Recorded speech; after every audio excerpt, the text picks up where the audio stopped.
안녕하세요. 월요일 팟캐스트 묵상 말씀은 민수기 24장 10절서부터 14절 말씀입니다. 발락이 발람에게 노하여 손뼉을 치며 말하되 내가 그대를 부른 것은 내 원수를 저주하라는 것이오늘 그대가 이같이 3번 그들을 축복하였도다. 그러므로 그대는 이제 그대의 곳으로 달아나라. 내가 그대를 높여 심히 존귀하게 하기로 뜻하였더니 여호와께서 그대를 막아 존귀하지 못하게 하셨도다. 발람이 발락에게 이르되 당신이 내게 보낸 사신들에게 내가 말하여 이르지 아니하였나이까. 가령 발락이 그 집에 가득한 은금을 내게 줄지라도 나는 여호와의 말씀을 어기고 선악간에 내 마음대로 행하지 못하고 여호와께서 말씀하신 대로 말하리라 하지 아니하였나이까. 이제 나는 내 백성에게로 돌아가거니와 들으소서. 내가 이 백성이 후일에 당신의 백성에게 어떻게 할지를 당신에게 말하리이다 하고 예언하여 이르기를 부올의 아들 발람이 말하며 눈을 감았던 자가 말하며 하나님의 말씀을 듣는 자가 말하며 지극히 높으신 자의 지식을 아는 자, 전능자의 환상을 보는 자, 엎드려서 눈을 뜬 자가 말하기를 내가 그를 보아도 이때의 일이 아니며 내가 그를 바라보아도 가까운 일이 아니로다. 한 별이 야곱에게서 나오며 한 규가 이스라엘에게서 일어나서 모압을 이쪽에서 저쪽까지 쳐서 무찌르고 또 셋의 자식들을 다 멸하리로다. 그의 원수 에돔은 그들의 유산이 되며 그의 원수 세일도 그들의 유산이 되고 그와 동시에 이스라엘은 용감히 행동하리로다. 주권자가 야곱에게서 나서 남은 자들을 그 성읍에서 멸절하리로다 하고 또 아말렉을 바라보며 예언하여 이르기를 아말렉은 민족들의 으뜸이나 그의 종말은 멸망에 이르리로다 하고 또 겐 족속을 바라보며 예언하여 이르기를 내 거처가 견고하고 내 보금자리는 바위에 있도다. 그러나 가인이 쇠약하리니 나중에는 아수르의 포로가 되리로다 하고 또 예언하여 이르기를 슬프다. 하나님이 이 일을 행하시리니 그때 살 자가 누구이랴.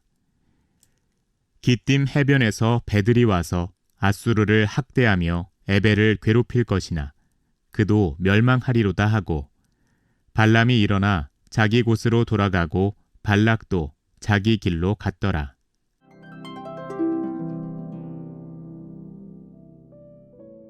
모압 왕 발락이 이스라엘을 저주하렸던 시도는 완벽하게 실패했고 이제 이방 선지자 발람과는 결별하게 됩니다. 이 상황에서 우리는 저주를 축복으로 바꾸시는 하나님의 모습을 볼 수 있고 자신들이 한 일은 없었지만 이런 은혜를 받게 되는 이스라엘 백성들을 보며 우리에게도 온 하나님의 축복을 다시 기억하게 합니다.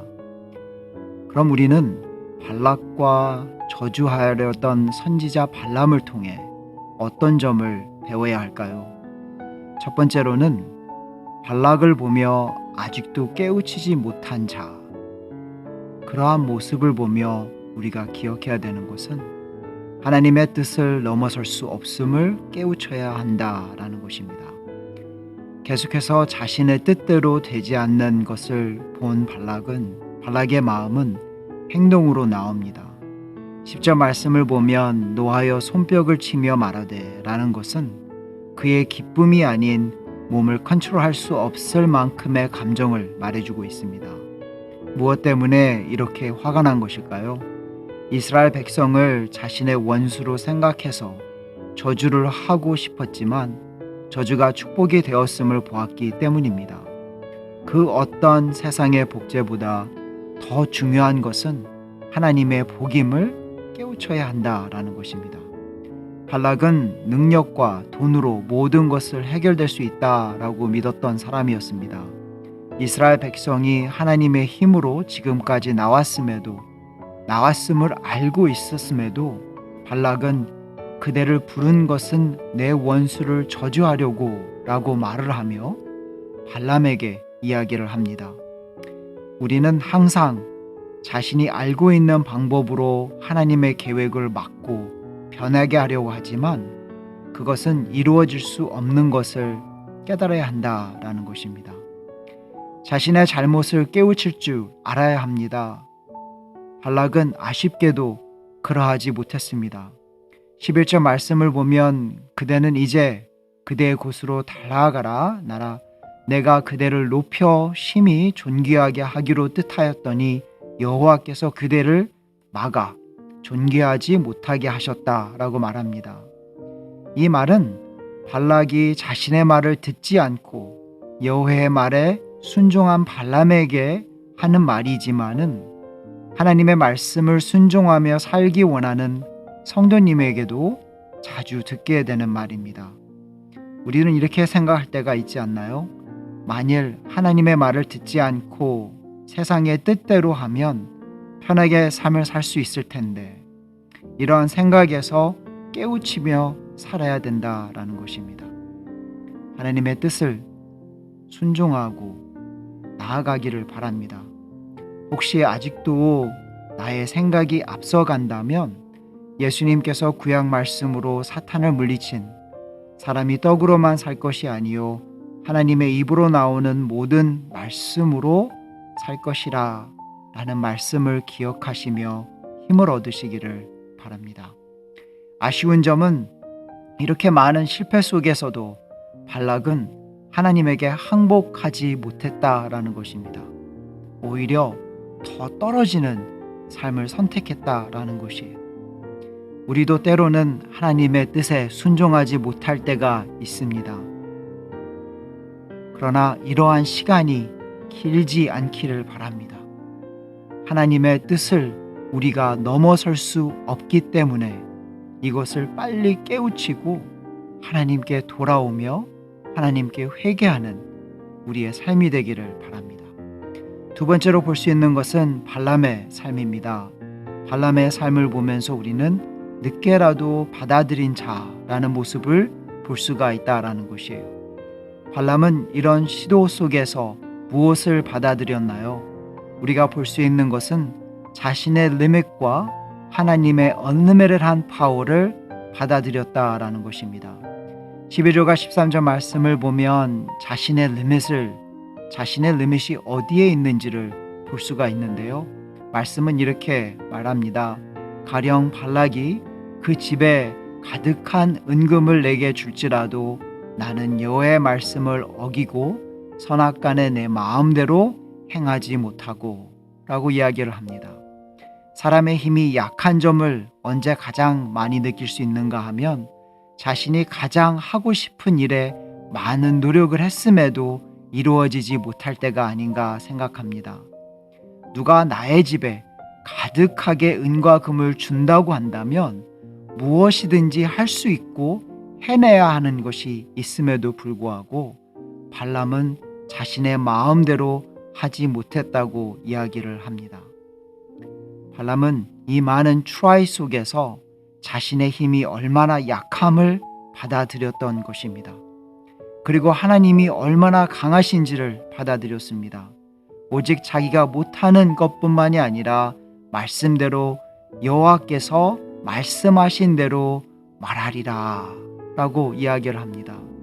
자기의 뜻이 아닌 하나님의 뜻대로 이야기하는 발람의 모습. 이것은 자기의 약한 점도 받아들였지만 하나님의 강한 점도 받아들인 것입니다. 말씀 속에서 하나님의 말씀하신 대로 말하리라 라고 말한 것, 발람은 여호와의 강한 힘을 받아들인 것뿐만 아닌 그 힘에 입어 더욱더 담대해진 모습을 또한 볼 수가 있습니다. 14절 말씀을 보면 어떻게 말합니까? 이제 나는 내 백성에게로 돌아가거니와 들으소서 내가 이 백성이 후일에 당신의 백성에게 어떻게 할지 당신에게 말할지리라 라고 이야기를 합니다. 보통 사람들은 강한 사람들과 많은 물질 앞에서는 약해지기가 쉽습니다. 강한 사람들이 듣기 원하는 말을 할 때가 더 많이 있습니다. 그러나 발람은 그러하지 않았습니다. 발락에게 담대하게 우물쭈물하지 않고 자신 있게 이야기를 합니다. 그 이유는 이젠 받을 수 있었던 것을 받지 못해서가 아닌 하나님을 경험할수록 그의 신앙이 더욱더 자란 것입니다. 우린 이런 모습을 베드로를 통해서도 볼 수 있습니다. 예수님을 부인할 정도의 삶에서 베드로는 많은 사람들 앞에서 목숨을 걸고 복음을 전할 수 있었던 이유는 다른 것이 아닌 예수님의 말씀을 들은 것으로 끝난 것이 아닌 자신이 체험하기 때문이었다라는 것입니다. 여호와 하나님은 하나님의 은혜를 체험하고 기억하는 사람들을 담대하게 하시고 사용하심을 기억하기를 바랍니다. 오늘 묵상 말씀은 발람이 하나님의 말씀을 듣고 예언하는 것으로 이어집니다. 유대인이 아니었던 복술가가 하나님도 그를 인정하시는 예언자의 모습으로 변하게 된 것입니다. 발람이 이렇게 변하게 된 것은 또한 우리를 변하게 한 복음의 능력입니다. 나의 야망과 하나님의 뜻 사이에서 부와 권력과 하나님의 인정 사이에서 씨름하지만 지금까지 이끌어 주신 하나님의 은혜를 기억할 때에 우리도 하나님을 선택하며 순종하는 삶을 살 줄 믿습니다. 이 시간에는 말씀을 생각하며 다시 한번 기도하기를 원하고요. 더욱이 오늘 여러분들과 함께 나누며 기도하기 원하는 것은 첫 번째로 공동체를 위해서 함께 기도하기를 원합니다. 하나님의 교회, 이 공동체가 계속해서 하나님만을 주인 삼고 서로 사랑하는 공동체가 될 수 있도록 기도해 주시고요. 더 많은 참된 제자들이 나오는 제자의 삶을 사는 공동체가 될 수 있도록 이번 주에 저희 교회에서 오픈도어 컨퍼런스가 있습니다. 강사 목사님들을 위해서 또 참여하는 모든 이민교회, 한어권, 영어권 목회자들, 리더들을 위해서 잘 훈련되고 돌아가 각 교회에서 잘 섬길 수 있도록 기도해 주시고요. 나라를 위해서 기도할 때에 항상 학교 이사회를 위해서 또 선생님들과 수고하는 모든 분들을 위해서 함께 기도해 주시고요. 마지막으로 하나님의 나라를 위해서 기도할 때에 오늘은 동아프리카 선교회 박윤석, 김은래 선교사님을 위해서 기도해 주시면 감사하겠습니다. 그들이 섬기고 있는 신학교 지원과 리빙스톤 학교 후원 사역을 위해서 더욱이 탄자니아 리빙스톤 학교 학생들, 교사들 항상 주님이 지켜주시고 이끌어 주실 것을 위해 기도해 주시면 감사하겠습니다. 우리 한번 같이 한 마음으로 기도한 후에 개인 기도하는 시간을 갖겠습니다.